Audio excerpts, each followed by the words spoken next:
Welcome to the hottest movie review on the internet today, the A-List Review. I am your host, the Game Changer, Wes Troop, and it's time to go back to the theater.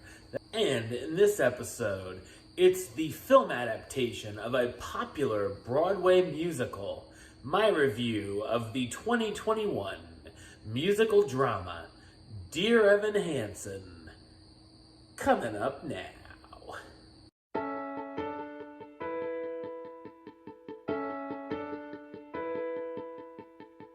Evan Hansen is a high school senior suffering from severe social anxiety and has no real friends. He writes daily letters to himself at the advice of his therapist, and one day at school, writes one including his feelings for a girl he has a crush on named Zoe. Zoe's brother, Connor, another troubled student, sees and takes Evan's letter. A few days later, Evan discovers Connor has committed suicide, and Connor's parents believe that Evan's letter was Connor's suicide note. Instead of straightening out the misunderstanding, Evan, not wanting to disappoint Connor's family, plays out the lie and tells a fantasy of the two being friends.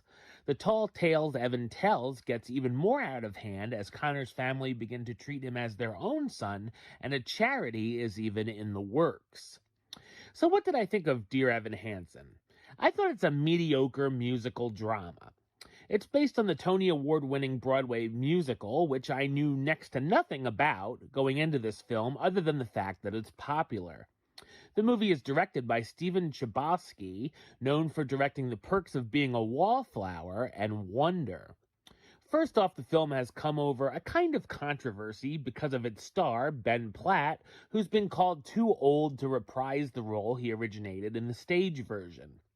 While this kind of thing has certainly been done before, it does stick out like a sore thumb here, and he looks like he's doing some sort of undercover policeman work. The fact his father is a producer on the film doesn't help his case either. While Platt is a good singer, his performances of the songs and the close-ups we get could look rather strange, at times like he was going through an exorcism. The musical numbers themselves are fine, but aren't exactly memorable, give us overly cheesy montages, and many sound alike, making me think, didn't we do this one already? The songs almost act as a disruption to the film, and 4 of the numbers from the musical were omitted from the movie, probably a blessing, and I think a few more could have joined them. As far as the story goes, I think there are some good ideas introduced, and it definitely hits on some heavy topics. One of its problems, though, is that it's not executed the right way, and chooses to focus on less interesting elements than what it actually should. Showcasing Evan's lie over Connor's actual death barely lets us know anything about Connor, so it's hard to really feel for him like we should. I also found it interesting that Evan's anxiety doesn't allow him to talk to the pizza guy, but he can easily chat up the girl he has a crush on and easily lie to the face of her grieving parents. Of course, while some good things come from the lies at first, we can figure out things will probably catch up with him in the situation and wait to see how the train wreck plays out. It also doesn't feel like his redemption is earned, and things are easily forgiven and overlooked for what's going on here. The film has a couple of touching or heartfelt moments here or there, but so many of them feel ingenuine, sappy, and cheap. There's also a couple of funny laughs sprinkled in through the serious material, some intentional, some unintentional. The relationship between Evan and Zoe also feels extremely forced, and I didn't buy it. The movie also feels very long and really begins to drag as it starts to run out of steam around the midway point.